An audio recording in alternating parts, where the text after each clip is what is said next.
नमस्कार दोस्तों, आप सभी का स्वागत है। आप सभी को नए साल की बहुत बहुत शुभकामनाएं। आज मैं क्वेश्चन एनालिसिस सीरीज में साइंस टेक यह जीएस पेपर सेकंड का बहुत ही महत्वपूर्ण खंड है। इससे आपको दो प्रश्न पूछे जाते हैं। दोनों ही प्रश्न बहुत ही बहुआयामी मल्टी डायमेंशनल प्रकृति के होते हैं। अगर आपने साइंस टेक को बेहतर ढंग से लिख दिया तो आपको जीएस पेपर 2 में बहुत ही अच्छे मार्क्स आते हैं। ऐसे देखा जाए तो पूरे एग्ज़ाम का जो धुर है वो जीएस पेपर सेकंड ही है। अपने जीएस पेपर सेकंड में अच्छे मार्क्स नहीं मिले तो बीपीएससी मुश्किल है होना, और अगर होती भी है तो आपको अच्छे रैंक नहीं मिलेंगे। तो पूरी तैयारी जो बीपीएससी की चलती है मेंस की, जीएस खंड की, वो सेकंड पेपर के ही चलते हैं। और आपको बहुत ही यदा कदा लोग मिलेंगे जो जीएस सेकंड पेपर के बदलते पैटर्न के अनुसार आपको पढ़ाने वाले या गाइड करने वाले होंगे। लगभग 99% लोग आपको उसी घिसी पिटी नोट्स और घिसी पिटी जो कंटेंट हैं उसी के सहारे आपको पढ़ाने का या गाइड करने का प्रयास कर रहे हैं।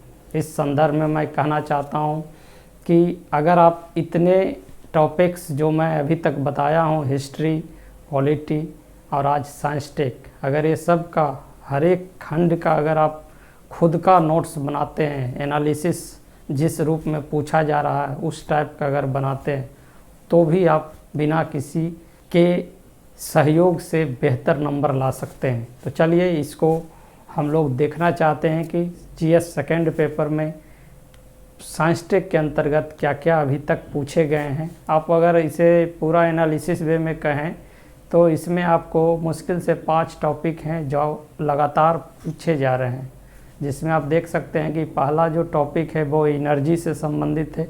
लगातार एनर्जी से सवाल पूछे जाते रहे हैं।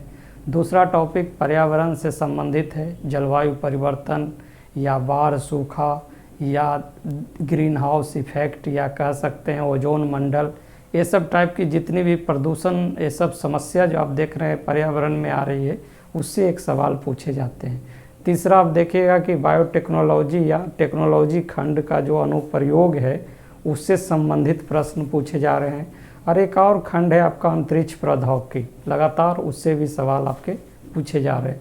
और एक जो है मिक्स का है, मिक्स में क्या पूछेगा, कब पूछेगा, ये कोई गारंटी नहीं है, लेकिन एक ट्रेंड आप देख सकते हैं कि वो जो मिक्स होता है वो हो सकता है कि प्रधानमंत्री का कोई अगर भाषण हो तो उसके संदर्भ में आपसे सवाल पूछे गए हैं, या देख सकते हैं कि नए नए टेक्नोलॉजी जैसे सॉफ्टवेयर से आप क्या समझते हैं, इस टाइप के आर्टिफिशियल इंटेलिजेंस पूछा जा सकता है, ब्लॉकचेन पूछा जा सकता है। इस टाइप के जो नए नए कंप्यूटर का प्रयोग, ये सब टाइप के सवाल आपसे पूछे जा सकते हैं। तो चलिए बिना समय गवाए इसको भी हम लोग देखने का प्रयास करते हैं। तो आप देख रहे होंगे कि ये मेरा नंबर है, इसके माध्यम से आप 9430555129 पे अगर आप व्हाट्सअप करते हैं तो हम आपको रिप्लाई करने में सक्षम हैं। ज़रूर जुड़ें। अगर किसी भी प्रकार की तैयारी संबंधित आपको कोई भी कन्फ्यूजन है तो आप बेझिझक इस पर मैसेज कर सकते हैं। कॉल करने का प्रयास ना करें क्योंकि ज़्यादा इंटरटेन नहीं करेंगे। तो देखिएगा 67वीं मेंस एग्ज़ाम के लिए ये एनालिसिस है, विज्ञान एवं प्रौद्योगिकी क्वेश्चन एनालिसिस खंड में। तो देखते हैं कि सबसे पहला इसमें रखा गया है ऊर्जा को लेकर। ऊर्जा खंड में देखेंगे तो लगातार सवाल आपको जो है नाभिकीय ऊर्जा से पूछे जा रहे हैं, यानी नाभिकीय ऊर्जा के जितने भी डायमेंशन हैं उसको पे बेहतरीन नोट्स आपको अप टू डेट नोट्स होने चाहिए। तो देख सकते हैं कि नाभिकीय ऊर्जा खंड में अभी तक जो है जो सवाल पूछे गए हैं वो देख सकते हैं कि इसकी प्रगति को लेकर सवाल पूछे गए हैं। ठीक है, इसके अलावा देख सकते हैं कि विकास में सहायक कैसे है नाभिकीय ऊर्जा, इसको लेकर सकारात्मक एवं नकारात्मक पक्ष को लेकर पूछा गया है। इसी को तथ्य एवं भय के रूप में भी पूछा गया है। एक ही क्वेश्चन का जो है शब्दों का हेरफेर करके एक ही चीज़ को पूछा गया है। नाभिकीय ऊर्जा के महत्व को लेकर सवाल पूछा गया है। फुकुशिमा परमाणु आपदा जो आप देख सकते हैं जापान में हुई है, उसके बाद का जो है अन्य विकल्पों की तलाश को लेकर बहुत ही शानदार और बहुत ही बड़ा प्रश्न पूछा गया। प्रश्न जब आप देखेंगे तो उस प्रश्न की प्रकृति बहुत लंबी प्रकार की है।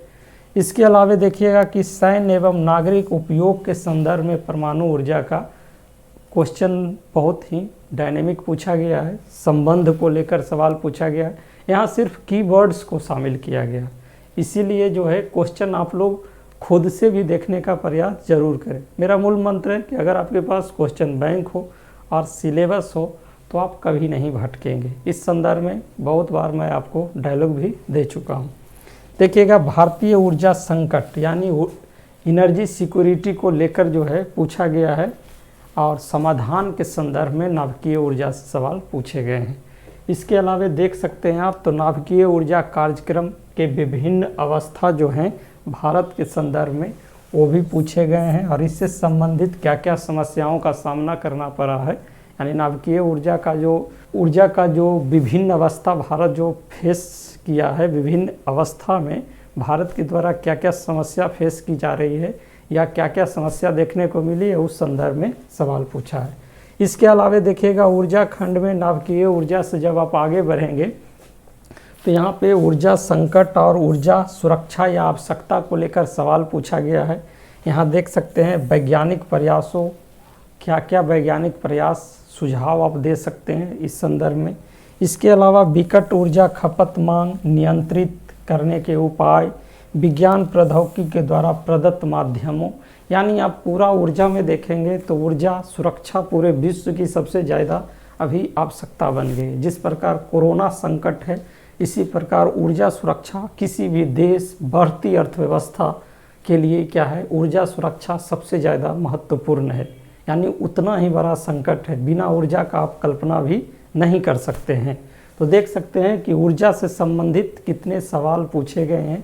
इसके अलावा अगर आप जो है परमाणु ऊर्जा का विरोध करते हैं तो रिन्यूएबल एनर्जी, यानी देखिएगा कि सरकार की 2022 में 175 गीगावाट की जो लक्ष्य रखा गया था नवीकरणीय ऊर्जा, तो विकल्प के रूप में नवीकरणीय ऊर्जा पे भी सवाल पूछे गए हैं, तो आपको उससे भी ध्यान रखने की आवश्यकता है। ठीक है, आगे देखते हैं। तो इस संदर्भ में क्या है कि कचरा प्रबंधन, हालांकि इसको हम लोग पर्यावरण सेक्शन में रखने का प्रयास किए हैं, लेकिन कचरा प्रबंधन से भी आप देखिएगा कि ऊर्जा की उत्पादन की जा सकती है, तो इस संदर्भ में भी सवाल पूछे गए हैं कि कचरा प्रबंधन उत्पन्न ऊर्जा संभावनाएं, क्या उससे ऊर्जा उत्पादन हो सकती है, विभिन्न संभावनाओं पर सवाल पूछे गए। इसमें साइंस टेक की भूमिका क्या हो सकती है, तो इसे हम लोग कचरा यानी पर्यावरण क्षेत्र में भी प्रदूषण सेक्शन में रखने का प्रयास किए। इसके अलावा गैर परंपरागत ऊर्जा का स्रोत आप देख सकते हैं, कोयला, उसकी क्या क्या समस्या है, इसी से कार्बन क्रेडिट शब्द को जोड़कर भी सवाल पूछे गए हैं। इसके अलावा उदय, अगर आप 60 से 62 एग्जाम में देखेंगे तो एक उदय योजना जो है उसमें बिहार बहुत बेहतर प्रदर्शन किया है, बिहार को लेकर जो है पूछा गया है। इसका मतलब है उज्ज्वल डिस्कॉम एश्योरेंस योजना, तो आप देख सकते हैं डायरेक्ट सवाल पूछे गए हैं। तो अगर आप लोग अभी देख चुके होंगे कि एनर्जी से आपको किस टाइप का नोट्स बनाने की आवश्यकता है और कैसे आपको पढ़ने की आवश्यकता है। अब दोस्तों, हम लोग का दूसरा जो टॉपिक है वो है जलवायु परिवर्तन को लेकर। जलवायु परिवर्तन के साथ साथ यहाँ हम लोग पर्यावरण प्रदूषण से संबंधित जो भी टॉपिक पूछे गए हैं उसे शामिल किया गया है। तो आप देख सकते हैं कि ग्लोबल वार्मिंग पूछा गया, इसका प्रभाव, प्रयास, भारत सरकार का क्या प्रयास, ये पूछे गए हैं। एसिड रेन, अग्नि, यानी देखते होंगे कि ऑस्ट्रेलिया के जंगलों में आग या अमेजन का जो जंगल है वहाँ आग, तो अग्नि से संबंधित भी क्वेश्चन पूछे गए हैं। अम्ल वर्षा से सवाल पूछे गए हैं। इसके अलावा पर्यावरण प्रदूषण से कई बार सवाल पूछे गए हैं प्रदूषण को लेकर। तो देखिएगा इसका आर्थिक विकास और पर्यावरण में क्या संबंध होता है, यानी एक तरफ जब आर्थिक विकास करते हैं तो दूसरी तरफ पर्यावरण प्रदूषण भी होती है। इसी को लेकर देखिएगा सतत विकास जैसी अवधारणा आई है कि वर्तमान विकास से समझौता किए बिना भविष्य की पीढ़ियों को ध्यान में रखकर किया गया विकास सतत विकास है। तो ये बहुत ही डायमेंशन वाला क्वेश्चन पूछा गया था पर्यावरण प्रदूषण और आर्थिक विकास को लेकर। फिर है पेट्रोलियम, कोयला, वायु प्रदूषण कम करने के उपाय। तो देख सकते हैं कि प्रदूषण पे मतलब अल्टरनेट आपको सवाल देखने को मिलेंगे। इसके अलावा देख सकते हैं कि प्रदूषण का मानव स्वास्थ्य पर क्या प्रभाव है, उसको लेकर पूछा गया है। आधुनिक प्रौद्योगिकी प्रदूषण को कम करने के में कैसे सहायक सिद्ध होगी, इसको लेकर भी सवाल पूछा गया है। प्रदूषण एक गंभीर खतरा बन गया, तो इसके कारण शासन द्वारा अनिवार्य कदम क्या उठाए जाने चाहिए और जनता द्वारा क्या स्वैच्छिक कदम उठाने की आवश्यकता है। तो प्रदूषण से भी सवाल हाल ही में पूछे गए हैं। इसके अलावा देख सकते हैं तो बाढ़ एवं सूखा से भी लगातार सवाल पूछे गए हैं और देख सकते हैं कि इसके पूर्वानुमान प्रबंधन में साइंस टेक की भूमिका क्या हो सकती है। बाढ़ और सूखा आप देख सकते हैं कि बिहार के संदर्भ में अगर देखेंगे तो बिहार का क्या है कि आधा बाढ़ और आधा सूखा से क्या है निपट रही है। तो अगर देखेंगे नॉर्थ बिहार की बात करते हैं तो वो बाढ़ से परेशान है और साउथ बिहार की बात करेंगे तो वो सूखा से प्रभावित है। तो देखिएगा नदी जोड़ो परियोजना टाइप की परियोजना भी लाई जा रही है और ये भी आप बिहार में देखेंगे कि गंगा नदी का जल जो है दक्षिण बिहार में पहुंचाने की भी बात की जा रही है। तो देखिएगा डायरेक्ट 65वीं और 66वीं दोनों में आपको बाढ़ और सूखा लगातार पूछा है। तो आप देख सकते हैं कि बाढ़ और सूखा पर्यावरण कितना इम्पोर्टेंट आपके लिए एग्ज़ाम के लिए है। इसके अलावा देखिएगा बहुत ही डायनेमिक अगला जो टॉपिक है तीसरे नंबर की वो है अंतरिक्ष प्रौद्योगिकी और इसके अलावा अन्य प्रौद्योगिकी को भी इसमें शामिल किया गया है। तो देखिएगा इससे भी सवाल लगातार पूछे जाते रहे। तो ये भी आपको इसमें आपको करंट का अपडेशन हमेशा पेपर पे अगर नया कुछ अनुप्रयोग आया है तो उसको अपने नोट्स में क्या है कि अपडेट करने की आवश्यकता आपको होगी। तो देखिएगा कि इसमें जो सवाल पूछे गए हैं उसमें इसरो की उपलब्धियों लक्ष्य क्या है वो पूछा गया है। एक सवाल ये भी पूछा गया है कि उपग्रहों को अंतरिक्ष में स्थापित करने में भारत क्या है महारत हासिल कर लिया है, लेकिन फिर भी मानव को भेजने में अभी सक्षम नहीं है। जैसे देखिएगा गगनयान, इस संदर्भ में भारत बहुत सारी चुनौतियों बहुत सारे देशों का सहयोग खास करके फ्रांस का सहयोग से तत्पर है और देखिएगा कई डेट उसके फेल भी किए हैं। दूसरा क्या है कि भारत की प्रगति को लेकर है सकारात्मक ऋणात्मक पक्ष, यानी उपग्रह को एक से अधिक उपग्रह को आप अगर भेजते होंगे अंतरिक्ष में तो वहाँ अंतरिक्ष कचरा जैसी समस्या, अंतरिक्ष में एक दूसरे से उपग्रहों की इतनी संख्या, जैसे अगर एलन मस्क स्टारलिंक जो नेट है बहुत सारे उपग्रहों को स्थापित कर रहे हैं तो वहाँ पर क्या है कि अंतरिक्ष कचरा, अंतरिक्ष में उपग्रहों की बढ़ती संख्या के कारण टकराव होने की है, अंतरिक्ष वार की संभावना बढ़ रही है। तो देखिएगा कि सकारात्मक एवं ऋणात्मक पक्ष यानी भारत के संदर्भ में यहाँ पूछा गया है एक से अधिक उपग्रहों को जो भेजा जा रहा है उसको लेकर। तो आप देख सकते हैं कि बहुत ही शानदार क्वेश्चन उपग्रह को लेकर पूछा गया है। अर्थव्यवस्था में कैसे सहायता पहुंचेगा ये उपग्रह को भारतीय अर्थव्यवस्था में। इसरो इस संदर्भ में एक व्यावसायिक संगठन भी स्थापित की है उपग्रह को लेकर, जो व्यवसायीकरण कॉमर्शियल विंग है उसका। तो इस पे सवाल पूछा गया है। आप देख सकते हैं कितना बड़ा सवाल उपग्रह पर पूछा गया। फिर ये उपग्रह प्रौद्योगिकी सामान्य व्यक्ति के जीवन स्तर में कैसे सहायक होंगे, इससे सवाल पूछे गए हैं। दूसरे ग्रहों पर जीवन की खोज से संबंधित सवाल पूछे गए हैं। दूरस्थ संवेदन यानी रिमोट सेंसिंग को लेकर भी सवाल पूछे गए हैं। तो आपको हर एक पहलू पे ध्यान रखने की आवश्यकता है। इसके अलावा जो सवाल पूछा गया है उपग्रह को लेकर, अंतरिक्ष प्रौद्योगिकी को लेकर, तो दूरभाष संचार व्यवस्था कंप्यूटरों का क्या योगदान है देख सकते हैं। फिर सुपर कंप्यूटर के प्रयोजन को लेकर भी सवाल पूछे गए हैं। तो आप देख सकते हैं कि सुपर कंप्यूटर के क्षेत्र में भारत का भी परम सिद्धि सुपर कंप्यूटर है और भी बहुत सारे देशों क्यों बना रहे हैं सुपर कंप्यूटर, सुपर कंप्यूटर की भूमिका क्या हो सकती है। आप देख रहे होंगे जितने भी अंतरिक्ष प्रौद्योगिकी हों या किसी भी तरह के जो संचालन हो रहा है तो वहाँ सुपर कंप्यूटर की भूमिका बढ़ रही है। इसीलिए बहुत सारे देश जो हैं सुपर कंप्यूटर में भी रेस लगाए हुए हैं सबसे पावरफुल कंप्यूटर को लेकर। तो आपको यहाँ पर अपने भारत का जो सुपर कंप्यूटर है उसकी स्थिति देखना है। ये भी देखना है कि विश्व में किस देश का सुपर कंप्यूटर सबसे ज़्यादा पावरफुल है, भारत का रैंकिंग क्या है। लेकिन उससे ज़्यादा ज़रूरी है इसके प्रयोजन को लेकर, इसके महत्व को लेकर, इसके काम को लेकर, इससे क्या क्या किया जा रहा है इसको लेकर आपको तैयार करना है।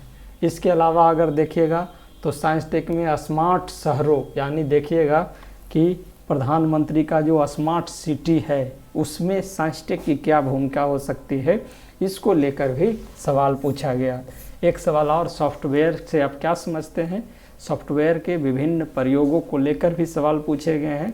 तो इसी टाइप से आपको यहाँ हिंट दे रहा है कि जो भी जैसे आर्टिफिशियल इंटेलिजेंस, ब्लॉकचेन प्रौद्योगिकी, इसके अलावा IoT इंटरनेट ऑफ थिंग्स, ये सब जो नए नए प्रयोग आ रहे हैं, देखिएगा क्रिप्टो करेंसी टाइप के जो आ रहे हैं, ये सब पे भी आपके नोट्स की आवश्यकता है, आपको नोट्स बनाने की आवश्यकता है, इस पे भी आपकी मेहनत करने की आवश्यकता है। आगे हम लोग देखेंगे अगला जो चौथा नंबर का टॉपिक है वो है जैव प्रौद्योगिकी को लेकर। इसी में शामिल कृषि को लेकर किया गया है, जल प्रबंधन को किया गया है और चिकित्सा को किया गया है। जल प्रबंधन और कृषि को यहाँ पे रखने का तर्क यही है कि जैव प्रौद्योगिकी कहीं ना कहीं कृषि से भी कनेक्ट है और कृषि और जल प्रबंधन एक ही साथ पढ़ने की आवश्यकता है, क्योंकि कृषि के लिए बहुत ज़्यादा ज़रूरी है कि जल का प्रबंधन करना।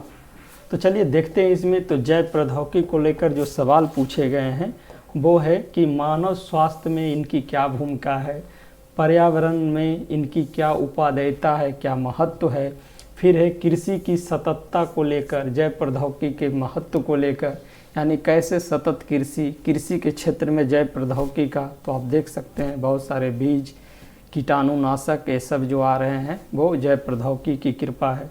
फिर ट्रांसजेनिक फसलों को लेकर सवाल पूछे गए हैं। फिर जैव अभियांत्रिकी यानी जेनेटिक इंजीनियरिंग को लेकर, जैव रोगों के निदान में जेनेटिक इंजीनियरिंग की क्या भूमिका है, वो सवाल भी पूछे गए हैं। इसके अलावा देखिएगा तो जल प्रबंधन में साइंस टेक की भूमिका को लेकर भी सवाल पूछे गए हैं। जल भाव से ग्रसित समस्या, साइंस टेक की भूमिका, यानी देखिएगा कि भारत में अलवण जल संसाधनों के सुसंपन्नता को लेकर सवाल पूछे गए, यानी जिसमें लवण न हो, अलवण जल संसाधनों की सुपन्नता को लेकर।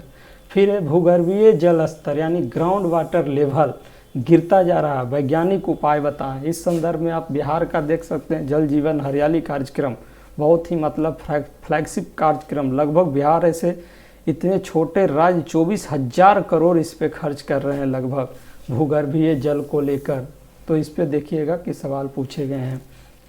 फिर देख सकते हैं कि जल प्रबंधन में सिंचाई को लेकर सवाल पूछे गए हैं कि पारंपरिक तकनीक सुधार हेतु क्या क्या कदम उठाए गए। तो सिंचाई में जल प्रबंधन को लेकर आप देख सकते हैं कि इस संदर्भ में आप इजराइल के जो टपक पद्धति है, स्प्रिंकल सिंचाई जो है, ये सब नए नए प्रौद्योगिकियों का समावेशन किया जा रहा है। भारत में सेंटर ऑफ एक्सेलेंस इजराइल के द्वारा खोला गया है, सहायता से खोला गया है, स्थापित किया गया है। तो देख सकते हैं कि इससे भी सवाल पूछे गए हैं। इसके अलावा सूक्ष्म कृषि यानी भूमि खेती को लेकर सवाल पूछे गए हैं। ड्राई जो फार्मिंग आजकल प्रचलन में, पानी यानी जल का प्रबंधन नहीं बेहतर रहने के कारण कहीं बाढ़ और कहीं सूखी की समस्या है, तो शुष्क कृषि को बढ़ावा दिया जा रहा है, तो उससे भी सवाल आपको पूछे गए हैं। तो आप देख सकते हैं कि ये कितना महत्वपूर्ण है। इसके अलावा अन्य जो प्रौद्योगिकी है उसमें क्लोनिंग यानी जैव प्रौद्योगिकी के अंतर्गत क्लोनिंग पढ़ना है। फिर देखिएगा DNA फिंगरप्रिंट से संबंधित क्या है, सवाल पूछा गया है। बायोगैस टेक्नोलॉजी क्या है। फिर MRI यानी मैग्नेटिक रेजोनेंस इमेजिंग, ये जो हड्डी ये सब का MRI जो करवाते हैं वो। फिर एक्सरे, अल्ट्रासोनोग्राफी, फिर रक्त समूह को लेकर सवाल पूछा गया है। तो आप देख सकते हैं कि कुछ कुछ पहले के समय में शॉर्ट नोट्स पूछे जाते हैं थे, इसीलिए क्या है कि ये सब सवाल आपको देखने को मिले हैं। आप देख सकते हैं इसके अलावा कि IV और एड्स अनुसंधान, भारत का क्या योगदान है, एड्स के कारण एवं बचाव के क्या तरीके हैं, इसको लेकर भी सवाल पूछे गए हैं। फिर आप देख सकते हैं कि सवाल कुछ पहले के समय में और भी पूछे गए हैं, ये सब पुराने हैं, कि पेड़ पौधों से दवाइयाँ कैसे प्राप्त की जाती है, इसमें कंप्यूटर की क्या भूमिका होती है, इसको लेकर सवाल पूछा गया है। राष्ट्रीय टीकाकरण कार्यक्रम बहुत पहले का सवाल है, इसका स्वरूप एवं उद्देश्य को लेकर सवाल पूछा गया। आप देखिए क्वेश्चन की प्रासंगिकता आज भी बढ़ रही है कि राष्ट्रीय टीकाकरण यानी कोरोना के टीकाकरण को लेकर स्वरूप एवं उद्देश्यों को लेकर सवाल पूछा जा सकता है। शिशु मृत्यु दर रोकने में कहाँ तक सफलता मिली। यानी देखिए ये क्वेश्चन जो है कोरोना को लेकर हो सकता है कि दोबारा पूछा जा सकता है। फिर क्या है, उच्च ताप वाले अतिचालक महत्वपूर्ण प्रयोग को लेकर देखते हुए अतिचालक से संबंधित है। फिर रासायनिक आयुध यानी केमिकल वेपन्स, यानी देखिए पुराने समय का है, उस समय हो सकता है कि इराक का युद्ध चर्चा में होगा, अमेरिका इराक का युद्ध, उस समय इराक पे जो इल्ज़ाम लगा कि इराक में बहुत सारे केमिकल वेपन्स भरे हुए हैं इसलिए आक्रमण किया, तो उस टाइप के सवाल पूछे गए हैं। इसके अलावा जो पांचवा आपका अन्न जो है ये बहुत डायनेमिक है, यहाँ पे आपको मेहनत करने की आवश्यकता है। ऊपर जो भी अभी आप देखे वो सभी ट्रेडिशनल टाइप के हैं, लेकिन यहाँ पर देखिएगा ट्रेंड अगर देखिएगा तो यहाँ पे आपको ट्रेंड बहुत ही ज़बरदस्त देखने को मिलेगा।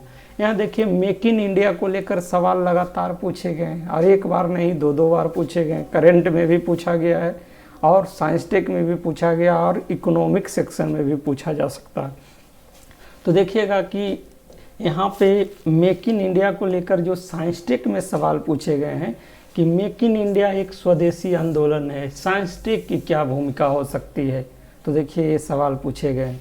दूसरा, मेक इन इंडिया सुरक्षा निकाय, यानी देखिएगा कि भारत जो है अपनी सुरक्षा को लेकर बहुत सारे रक्षा यंत्रों का आयात करती रही है, तो आयात पे निर्भरता को कम करने के लिए खास करके इजराइल, अमेरिका, रूस, फ्रांस, ये सब पे बहुत ज़्यादा भारत की क्या है सुरक्षा आयुध की निर्भरता है। तो इसको कम करने के लिए मेक इन इंडिया को बढ़ावा दिया गया। और ये भी आप सुने होंगे कि बहुत सारे रक्षा उत्पादों की आयात पे अब पूर्ण रूप से प्रतिबंध लगाकर भारत आत्मनिर्भर बनी है।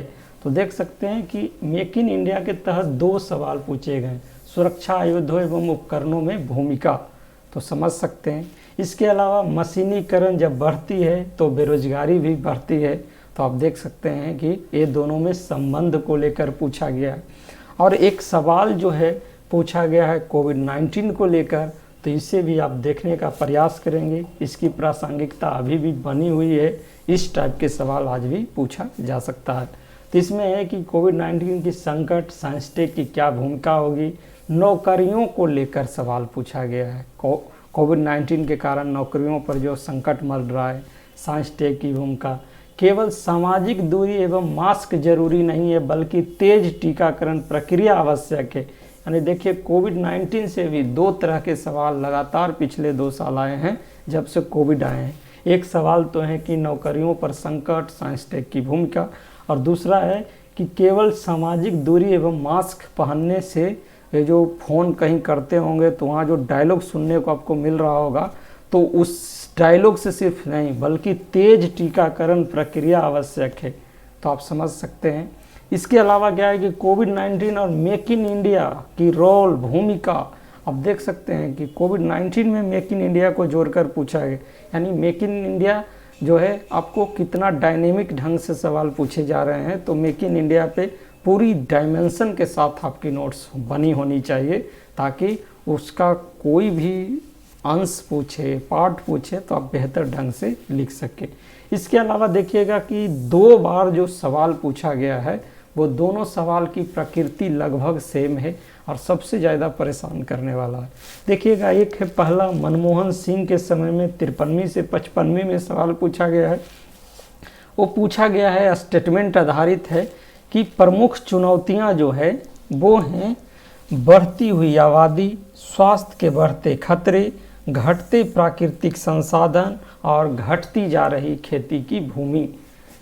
2 बार ये सवाल सेम पूछा, एक मनमोहन सिंह का स्टेटमेंट है और ये पूछा था आपका 53वीं से 55वीं में।